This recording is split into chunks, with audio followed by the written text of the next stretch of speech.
Gente, capítulo 16. Essa parte tá muito linda e eu espero que realmente Deus possa falar no coração de vocês, porque qualquer versículo é capaz de mudar uma vida.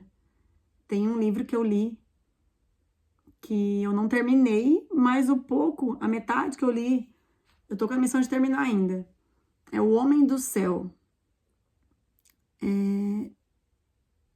A mãe desse cara, na época da guerra, não tinha a Bíblia toda, ela não sabia ler direito, ela tinha poucos versículos, e nessa época a Bíblia foi proibida de circular, fecharam as igrejas, todos os que tinham Bíblia enterraram as Bíblias para não serem encontradas, não serem mortos, porque a prisão, tortura, era uma perseguição absurda, em 1940, se não me engano, lá na China, e aí, por causa de pequenos versículos, eles se reuniam em segredo à noite para dividir essa palavra. Então, olha o privilégio que a gente tem hoje. Eu falo no outro vídeo de várias versões de Bíblias. A gente pode falar de Deus à vontade ainda nesse tempo. Eu creio que vai piorar, mas tudo tem um motivo, é para se cumprir um propósito nessa terra, mas a gente sempre vai prevalecer. A igreja sempre vai vencer. Então, eu te encorajo a não se intimidar com as intercorrências, com as guerras desse mundo, porque nesse mundo a gente vai ter aflição, isso já é fato. Jesus não mentiu, não omitiu isso da gente, ele deixou bem claro, mas tem de bom ânimo, pois eu venci o mundo. Se ele venceu e ele mora em nós, então significa que venceremos pela fé. Então, bora para o capítulo 16, que é o título. A glória de Deus está sobre mim. Ela começa com uma frase. A glória de Deus significa honra, peso ou dignidade, vitória, proteção, reputação, esplendor, a manifestação do poder do Senhor, onde é preciso, e descreve a revelação do caráter e da presença do Pai na pessoa e na obra de Jesus Cristo. Em Romanos 8,18 diz: porque para mim tenho por certo que as aflições deste tempo presente não são para comparar com a glória de quem em nós há de ser revelada. Fecha o versículo. Você pode ler esse versículo até que escolha acreditar que ele é real, porque a palavra de Deus é viva e eficaz. Se você enfrentar as suas aflições de modo a acreditar que elas não podem roubar a sua alegria, tudo na sua vida mudará. As palavras de Deus precisam ter mais peso na nossa vida do que as aflições deste mundo. Podemos escolher nos afundar nas nossas aflições ou acreditar que elas podem ser vencidas pelo poder do nome de Jesus. Em Deuteronômio 30:19 diz: os céus e a terra tomo hoje por testemunhas contra ti, que te propus a vida e a morte, a bênção e a maldição. Escolhe, pois, a vida para que vivas e a tua descendência. O que você escolherá? O que você deixará habitar no seu coração? Morte ou vida? Bênção ou aflição? Tristeza ou alegria? Bem, queria poder dizer que Deus já escolheu por nós, mas não é bem assim. Deus já fez tudo para nos dar vida e vida em abundância. Já escolheu nos salvar, porém cabe a nós escolhermos o que Ele nos ofereceu de graça. É muita tolice escolher o que o diabo nos oferece e recusar o que já é nosso por herança através de Jesus. É muita tolice trocar o que é certo por aquilo que é duvidoso. Não existe ninguém que cuida de nós tão bem senão aquele que nos criou, aquele que tem um propósito lindo ao nosso respeito. Jeremias 29:11 diz: eu é que sei que pensamentos tenho a vosso respeito, diz o Senhor, pensamentos de paz e não de mal, para vos dar o fim que desejais. O diabo lhe leva a pensar no futuro de forma negativa, para lhe roubar as forças de viver o presente com plenitude. Sofremos por aquilo que ainda nem se foi, como se já tivesse, de maneira a não desfrutar o que temos hoje. Só temos o dia de hoje. Não somos fortes o suficiente para cuidar do nosso amanhã. Não podemos, mas para Deus não haverá impossível. Por isso, nossa vida precisa estar nas suas mãos. É necessário nos entregar e buscar, guerrear por aquilo que já é nosso e que o diabo quer roubar.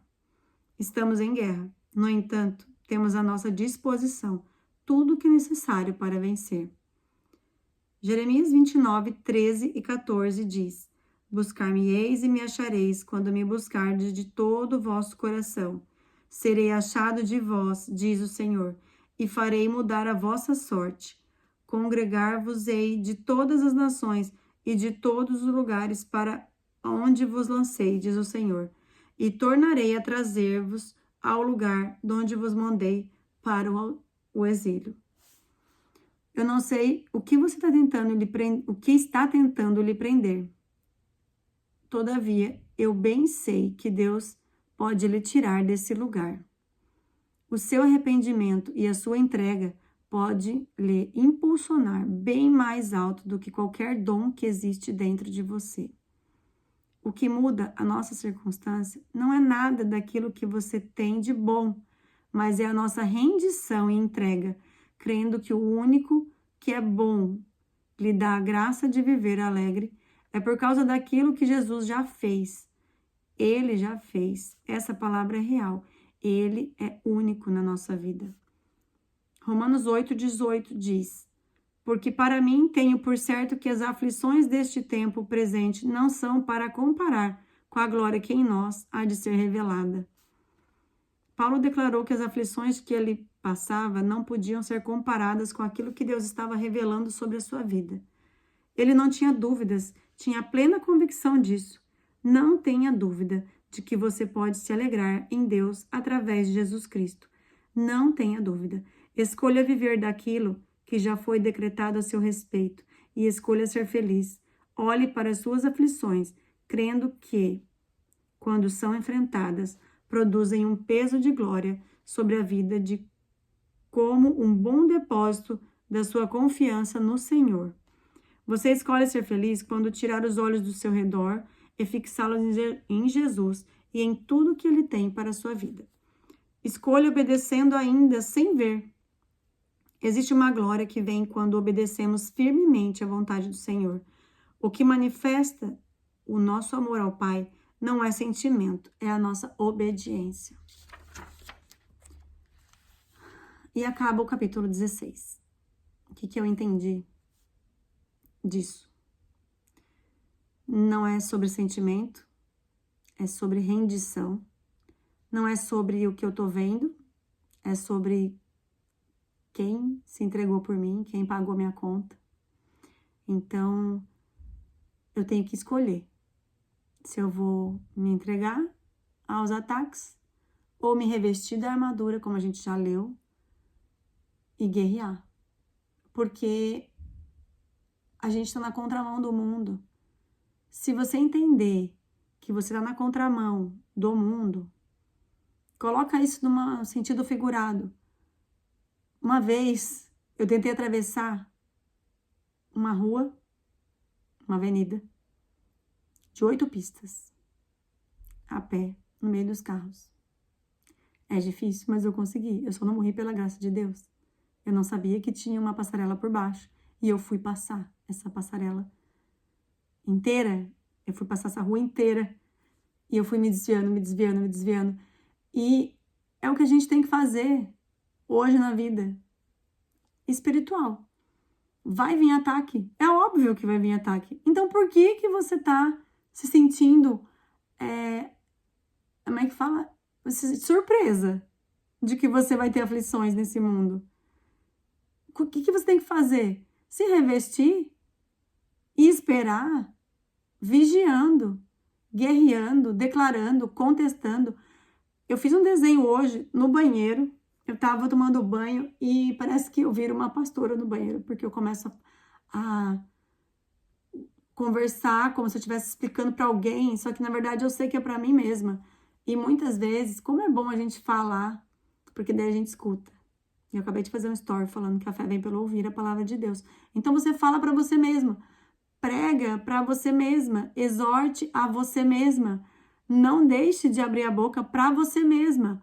Ah, eu não tenho que conversar. Ótimo, converse com você. Você precisa ouvir a palavra de Deus. Então, se você não tem uma amiga de fé, pode mandar um comentário que eu fico sua amiga de fé. Manda um direct lá no Instagram. Eu quero ser sua amiga de fé. Eu quero ser a pessoa que fala, cara, não desiste. Não desiste. Porque minha vida tá muito boa, eu tô apta para falar para ti não desistir? Não, porque eu já tô acostumando que no mundo tereis aflições e isso não define se eu vou escolher ser feliz, se eu vou escolher viver o plano que Deus tem para mim, se eu vou parar no meio da jornada. Eu entendi. E realmente, o que ela tá falando nesse livro muda o teu prisma, muda o teu olhar sobre qualquer circunstância. Porque você não vai guerrear contra carne e sangue, é contra forças espirituais nas regiões celestiais. Isso é um versículo. Se você não entender com quem você está lidando, você não vai aprender a guerrear. Então, se você compra uma máquina, um instrumento, alguma coisa de outro país que vem com manual em outra língua, isso acabou de me vir na mente.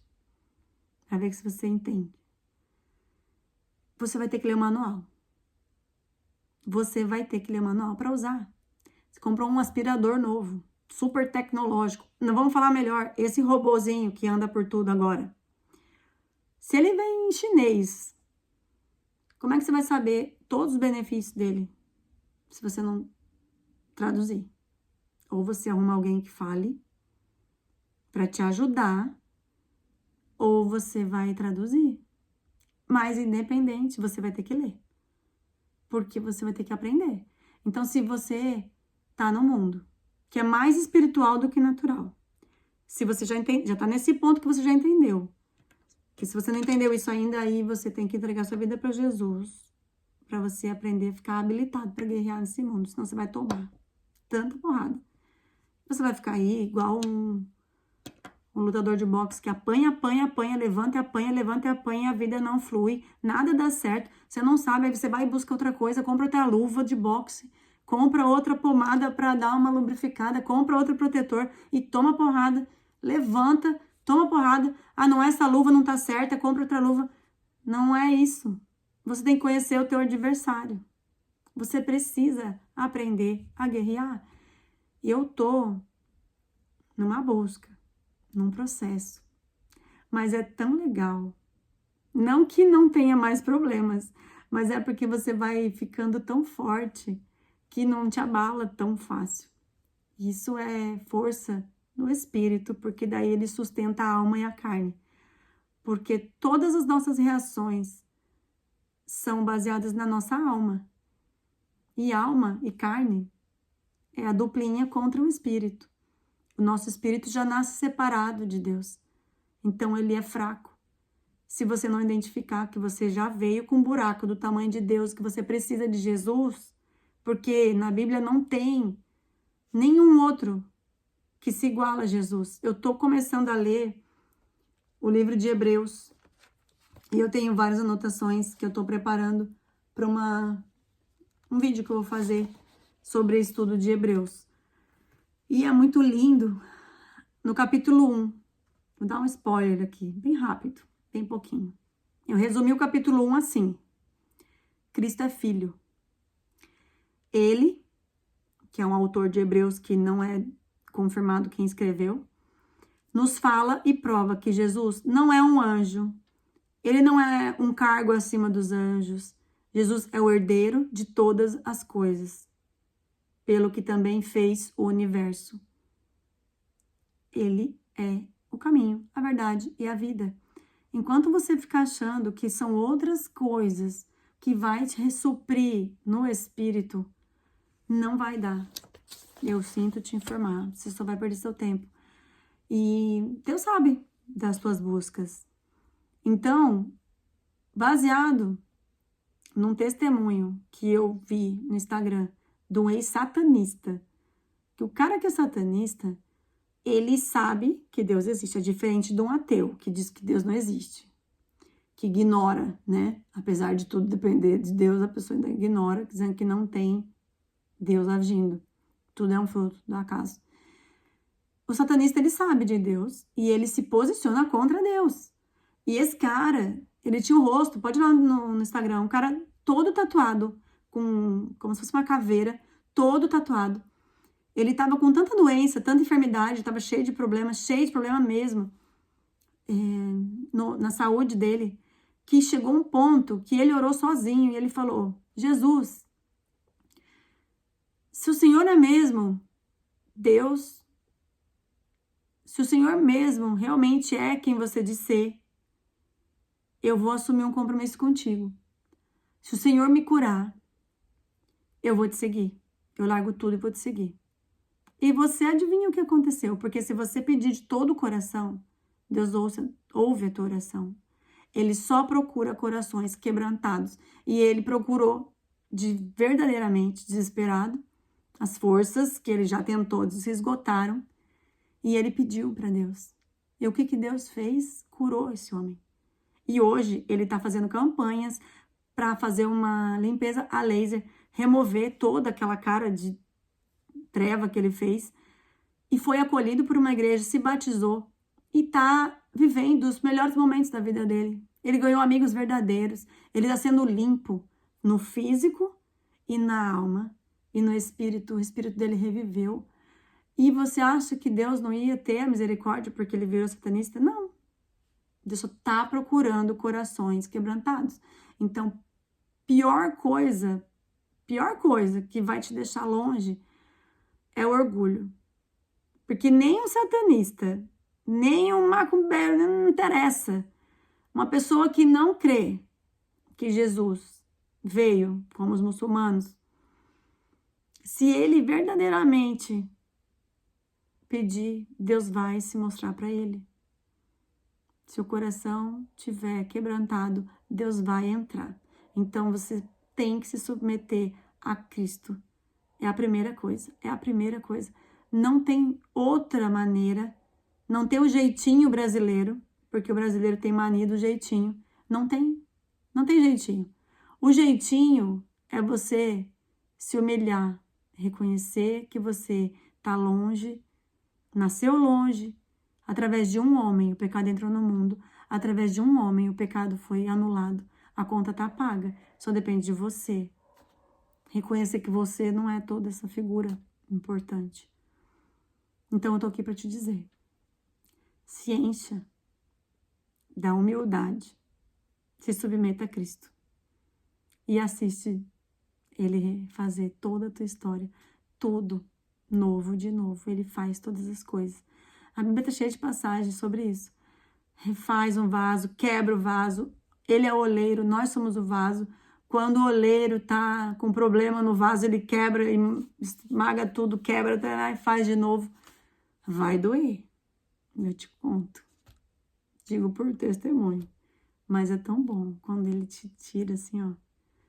Todas os eu acho. Não tem mais eu acho. É o que ele acha.